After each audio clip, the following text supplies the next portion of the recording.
Israel ने Gaza पट्टी और फिलिस्तीन के कब्जे वाले इलाकों की बिजली काट दी है। ये बहुत बड़ी खबर है और बहुत बड़ी समस्या भी है अब गाजा पट्टी के लिए। ये है एक्शन रिपोर्ट।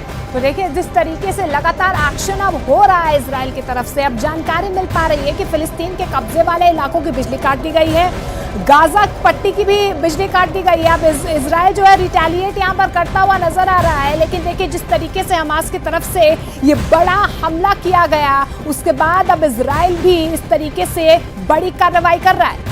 सभी के जहन में यह सवाल था कि अगर गाजा पट्टी से इस तरीके से मिसाइलें दागी गई हैं तो अब जवाबी कार्रवाई इजराइल की ओर से क्या होगी। तो देखिए ये है जवाबी कार्रवाई इजराइल की ओर से।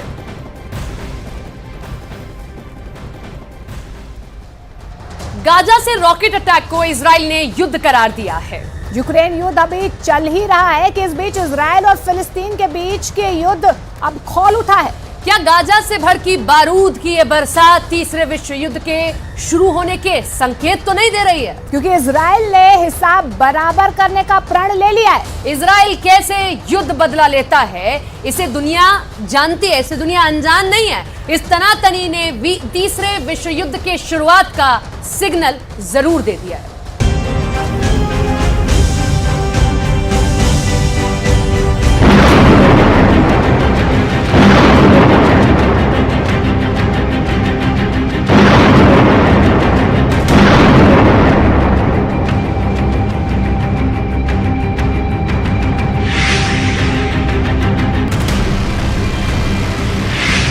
क्या गाजा से हो गया तीसरे विश्व युद्ध का आगाज?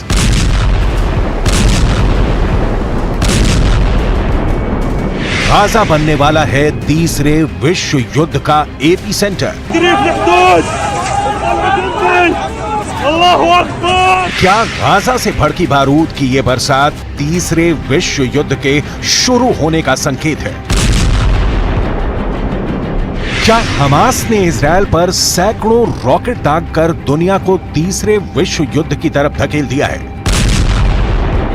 इसकी आशंका इसलिए भी बढ़ गई है क्योंकि इजराइल ने इसे युद्ध करार दिया है और इस हमले का हिसाब बराबर करने का प्रण लिया है। इजराइल की सेना ने ऐलान किया है कि किसी भी हमलावर को बख्शा नहीं जाएगा। इजराइल के पीएम ने वादा किया है कि हमास इसकी बड़ी कीमत चुकाएगा।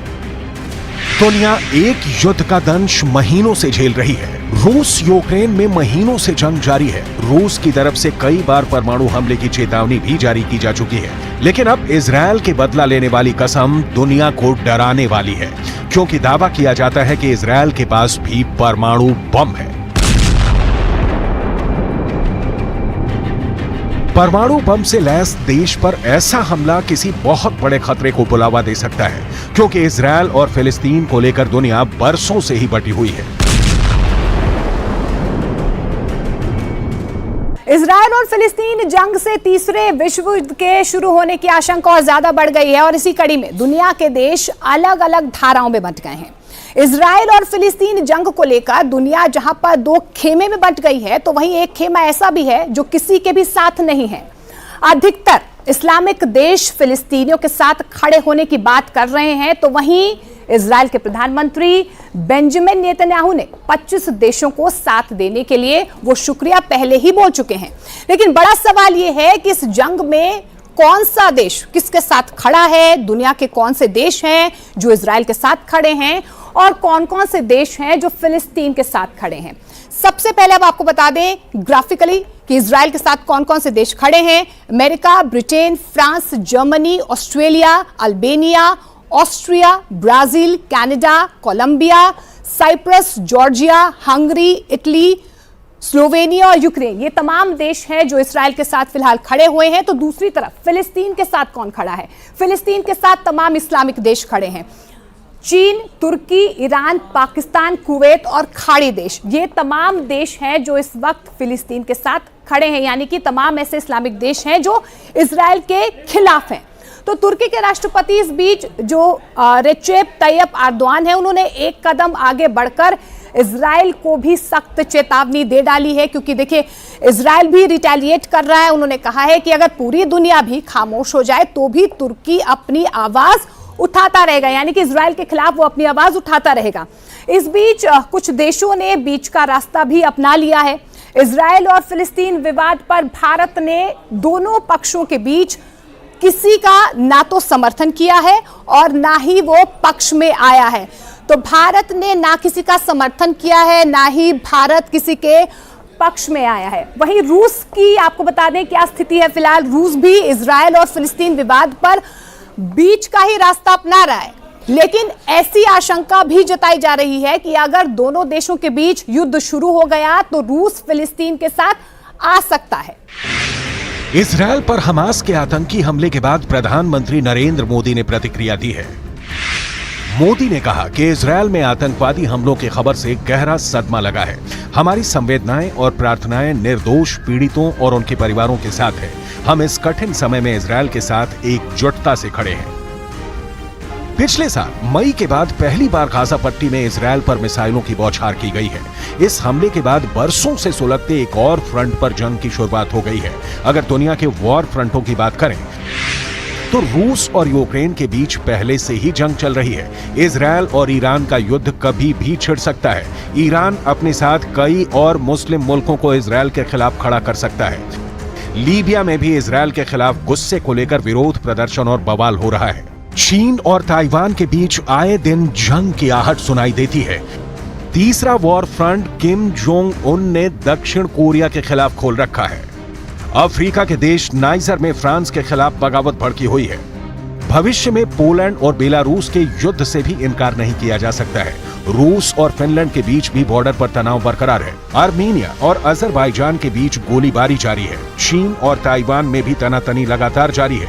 नॉर्थ कोरिया साउथ कोरिया के बीच युद्ध के मोर्चे सज रहे हैं, क्योंकि नॉर्थ कोरिया के तानाशाह किम जोंग लगातार उकसाने वाली कार्रवाई करते हुए खतरनाक परमाणु मिसाइलों का परीक्षण कर रहे हैं। तीसरे विश्व युद्ध की एक वजह परमाणु हथियारों की होड़ भी बन सकती है, क्योंकि कई देश लगातार गुपचुप तरीके से परमाणु ताकत को बढ़ा रहे हैं। इसकी सीक्रेट रिपोर्ट भी आपको दिखाने वाले हैं, लेकिन उससे पहले इजराइल के परमाणु ताकत को जान लेना भी बहुत जरूरी है। इजराइल की सैन्य शक्ति दुनिया से छिपी नहीं।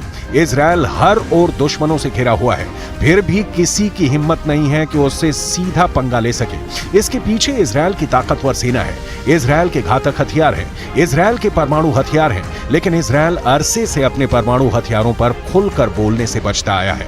लेकिन खुफिया रिपोर्ट बताती है कि इजराइल 1950 से गुप्त रूप से परमाणु हथियार बनाने में लगा था।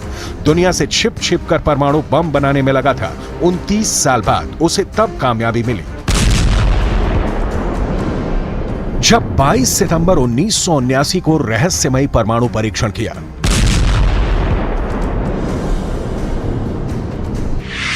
दावा तो यह भी किया जाता है कि इजराइल में परमाणु मिसाइलों के लिए ऐसे साइलो बने हुए हैं जहां परमाणु मिसाइलों को लगाया गया है। इन साइलों की गहराई करीब 170 फीट है।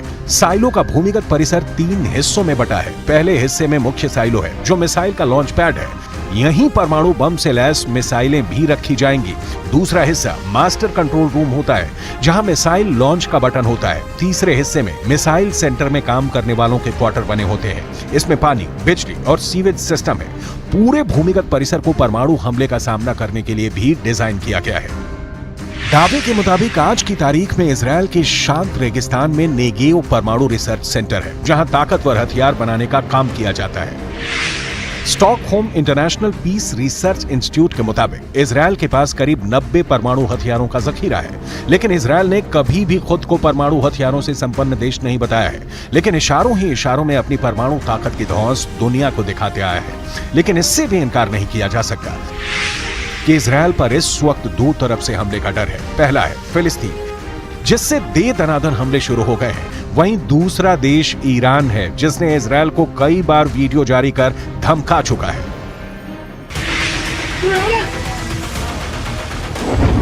Video number 1।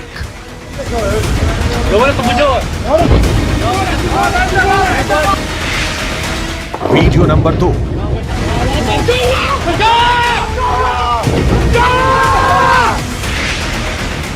Video number 3।